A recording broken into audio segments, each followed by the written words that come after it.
हम डिस्कस करने वाले new plegia lecture number 3 ma'am का कि अब इसमें कौन कौन से ओएसपी वाइवा क्वेश्चन थे और क्या क्या पढ़ा था। तो अब इसमें जस्ट हमने रिवीजन की थी, कुछ जनरल बातें देखी थी कि न्यू प्लेजिया डेफिनेशन वही आ गई कि विलियस ने ये क्लासिफिकेशन दी थी। इस क्लासिफिकेशन में की होती है डेफिनेशन की भी, ठीक है जी, स्पेसिफिक पॉइंट्स की। पहली बात हमने लिखना है कि अब नॉर्मल ग्रोथ ये पैथोलॉजी है, नॉर्मल नहीं है, ठीक है जी। और excessive growth, excessive length normal, normal से ज़्यादा है, ठीक है। और तीसरी बात ये लिखनी है कि इट इज़ ऑटोनमस। ऑटोनमस का मतलब ये है कि जिस स्टिमुलस ने इसको इवोक किया था इसको ख़त्म भी कर दे तो ये होती रहती खुद ब खुद होती चली जाएगी, ठीक है जी। तो ये इसकी डेफिनेशन के अंदर पॉइंट लिखना था, ये विलियस ने क्लासिफिकेशन दी थी। अब इम्पोर्टेंट अगला पॉइंट ये था कि जब ये ग्रोथ होती है ये होती है मोनोकोलोनल, कोलोनल ग्रोथ होती है। अब इसका क्या मतलब है? अब मतलब ये होता है कि पहली बात ये याद रखने की होती है इरिवर्सिबल, ठीक है जी। तो डेफिनेशन में की पॉइंट क्या हो गए? अब नॉर्मल, एक्सेसिव और इरिवर्सिबल, ठीक है। अब नॉर्मली देखें कि नॉर्मल ग्रोथ भी तो हो रही है, जैसे कि प्रेगनेंसी उसमें हाइपरप्लेजिया हाइपरट्रॉफी होती है यूट्रस, लेकिन प्रेगनेंसी के बाद वो नॉर्मल साइज़ में आ जाती है वापस। लेकिन यहाँ पे ऐसे नहीं है कि अगर एक बार स्टिमुलस जिसने इसको वो किया तो उसको ख़त्म भी कर दिया तो ये होती जाएगी, ये वेरी ऑटोनमस, ठीक है। लेकिन उसके साथ साथ ये होती है कोलोनल। अब कोलोनल में क्या फ़र्क होता है? अब देखें, लास्ट लेक्चर में एक स्लाइड देखी थी हमने कि दो देखे थे टाइप के सेल्स, ए और बी टाइप के सेल्स।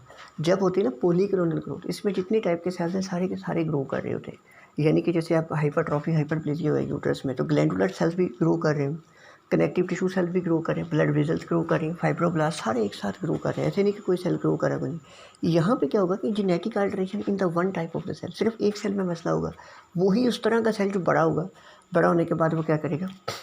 कैप्सूल को इन्वेड करेगा, अल्टीमेटली बेसमेंट मेम्ब्रेन से अलग हो जाएगा। तो इस तरीके से उसकी ग्रोथ अब नॉर्मल हो जाएगी। तो ये नॉर्मल होते हैं मोनोक्लोनल। फिर उसके बाद अब इसके बिहेवियर के बेस पे हमने इनको दो क्लासेस में डिवाइड किया था। Oncology is the study of cancer, malignant tumour को कैंसर कहते हैं, ठीक है जी। तो बिनाइन भी हो सकते हैं, मेलिग्नेंट भी हो सकते हैं, ठीक है जी। इनके डिफरेंसेस हमने लास्ट लेक्चर में देख लिए थे। फिर थोड़ा सा इनका बात कर लेते हैं नोमेनक्लेचर। अब एक बात याद रखनी है कि ओमा लगता है बिनाइन ट्यूमर के नाम के साथ, फाइब्रोमा, कॉन्ड्रोमा ये हो गया, ठीक है। और मेलिग्नेंट ट्यूमर जो होता है ये एपिथेलियल सेल के ओरिजिन के तो कार्सिनोमा लग जाएगा। अगर ये कनेक्टिव टिश्यू ओरिजिन के हैं तो इनके नाम के साथ लग जाएगा सार्कोमा। इसी तरह ग्लैंड का ट्यूमर होगा तो एडिनोमा लग जाएगा नाम के साथ, ठीक है। अब जैसे अब ओमा मैंने कहा था आपको कि ये मेलिग्नेंट ट्यूमर के साथ लगता है। स्मूथ मसल का बेनाइन ट्यूमर है तो लियोमा यूमा, ठीक है। लेकिन अब अगर एपिथेलियम है जैसे कि ट्रांजिशनल एपिथेलियम है, ठीक है जी, तो इसके साथ ट्रांजिशनल एपिथेलियल कार्सिनोमा, ठीक है, नाम के साथ कार्सिनोमा लग गया। इसी तरह फाइब्रोमा, अगर यही वर्ड मेलिग्नेंट हो गया ट्यूमर तो हम ओमा के साथ कार्सिनोमा रिप्लेस कर देंगे। जैसे फाइब्रो कांड्रोसार्कोमा, कांड्रोमा की जगह फाइब्रोमा की जगह फाइब्रो कार्सिनोमा, इसी तरह नाम के साथ लगाते रहेंगे। तो फ़र्क सिर्फ ये आ जाता है कि जब कार्सिनोमा लगता है ये ट्यूमर होता है मेलिग्नेंट, और जो मेलिग्नेंट ट्यूमर होता है वो बहुत ज़्यादा होता है एनाप्लास्टिक। अब ये बात याद रखनी, वाइवा क्वेश्चन है, ये पूछती मैम कि एनाप्लासिया क्या होता है। एनाप्लास्टिक चीज़ कोई भी जो होती है very poorly differentiated. Let's suppose कोई पर्सन है हमारे पास आता है बोन पेन के साथ, हम चाहते हैं कि बोन की उसकी रेडियोलॉजी करवाते हैं, एक्सरे वगैरह देखते हैं, पता चलता है कि जी इसके अंदर कोई ना कोई कार्सिनोमा है, ठीक है, कोई ट्यूमर है।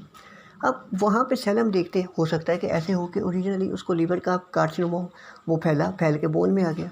लेकिन अब वो सेल अगर नज़र आए हिपैटोसाइट जैसे तो हमें पता चले कि लीवर से है, तो क्योंकि सेल बिल्कुल बेतुके से होते हैं, कोई पता नहीं चल रहा होता बोन के सेल है लीवर के सेल है, इसलिए हमें पता ही नहीं चलता कि आया कहाँ से, ठीक है। तो इसको कहते हैं एनाप्लेजिया, वेरी पुअर डिफरेंशिएशन हो रही होती है, ठीक है।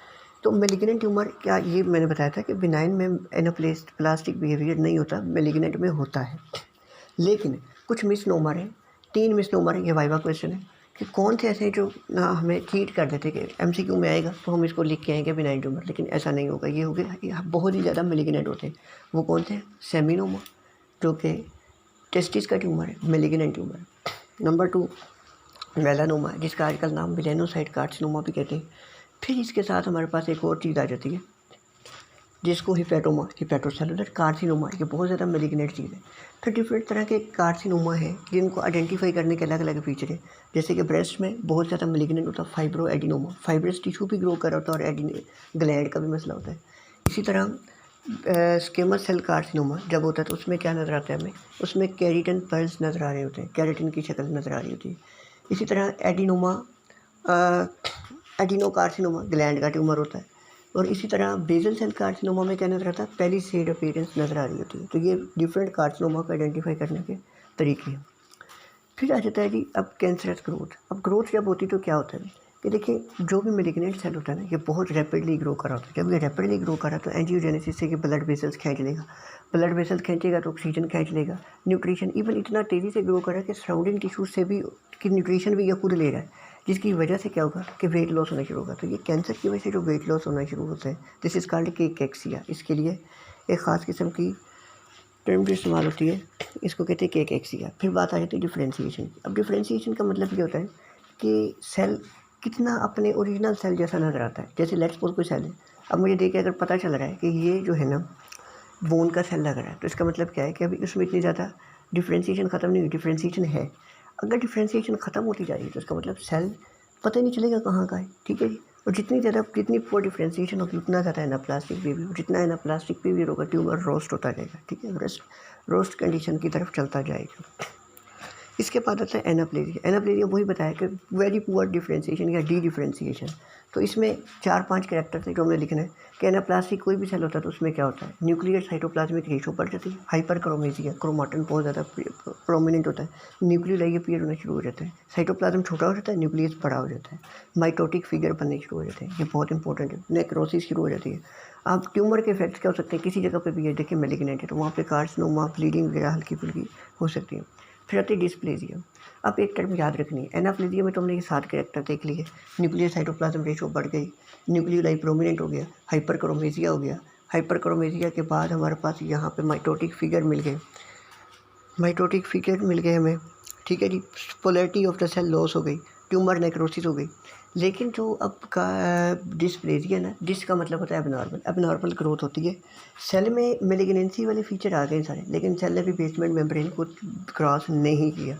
अब ये रिपेयरेबल है, अगर इससे काम बढ़ गया तो सेल प्लूरिपोटेंसी की तरफ चला जाएगा, बेसमेंट मेम्ब्रेन को भी क्रॉस कर देगा तो फिर इरिपेयरेबल हो जाएगा। अभी तक सर्जरी करके रिमूव कर दे तो ठीक है, ठीक है जी। कार्सिनोमा इन सीटो या इसको कहते हैं डिस्प्लेजिया, एक ही बात होती है कि यूनिफॉर्मिटी आर्किटेक्चर लॉस हो जाता है, जो है प्लियोमॉर्फिज्म यानी कि शेप साइज सेल चेंज कर लेता है। और डिफ्रेंशिएशन में तो ये होता है कि सारा फंक्शन भी लॉस कर देता है, शेप उसकी असल फीचर की अगर बात करें तो उसमें होता है प्लियोमॉर्फिज्म, मतलब सेल का पता नहीं चलेगा। नॉर्मली बोन सेल था तो या लंग के सेल के अंदर था तो नॉर्मली उसका अपना फंक्शन था, लेकिन अगर डिफ्रेंशिएशन उसकी लॉस हो जाएगी, पता नहीं चलेगा कि लंग का सेल है, नंबर 1। नंबर 2, शेप का भी नहीं पता चलेगा, बेतुकी सी शेप हो जाएगी।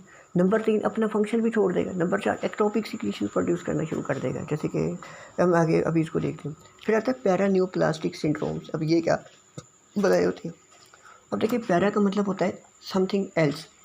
अब न्यूप्लास्टिक ग्रोथ है जो कि अपनी नॉर्मल सिक्रीशन की बजाय कुछ और सिक्रीट करना शुरू कर दे तो इसको कहते हैं पैरान्यूप्लेजिया, न्यूप्लास्टिक सिंड्रोम्स, ठीक है जी। अब क्या होता है कि लेट्स सपोज पर्सन है हमारे पास, सिगरेट स्मोकर आता है, उसको कशिंग सिंड्रोम के अटैक्स हो रहे हैं बार बार, ठीक है जी।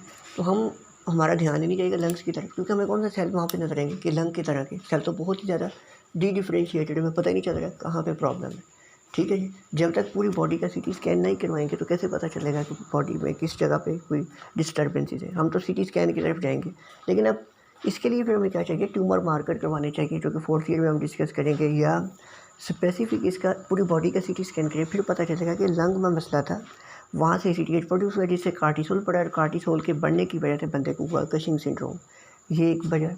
और कभी कभी लंग का कार्सिनोमा पीटीएच भी प्रोड्यूस करना शुरू करता है। जब पीटीएच बढ़ेगा तो क्या हाइपरकैल्सीमिया काज करेगा, हाइपरकैल्सीमिया होगा तो क्या होगा, गैस्ट्राइटिस बार बार होगा पर्सन को, रेनल स्टोन, यूरिलिथेसिस हो जाएगी बार बार अल्टीमेटली, और हाइपरकैल्सीमिया से कार्डिक टॉक्सिसिटी भी हो सकती है, ठीक है।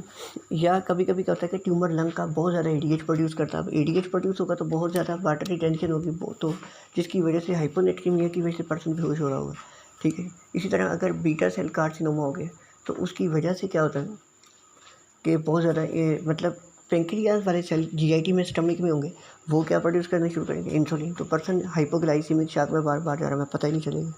इसी तरह कार्सिनाइड सिंड्रोम मेनली अपेंडिक्स को अफेक्ट करता है। और लास्ट में एक बात याद रखनी है कि ये कार्सिनोमा इन सीटू होता है, हेमाटोमा एंड कोरिस्टोमा, ये बिनाइन ट्यूमर नहीं होता, यानी इसमें मेलिग्नेंसी होगी लेकिन अभी इन्वेड नहीं है।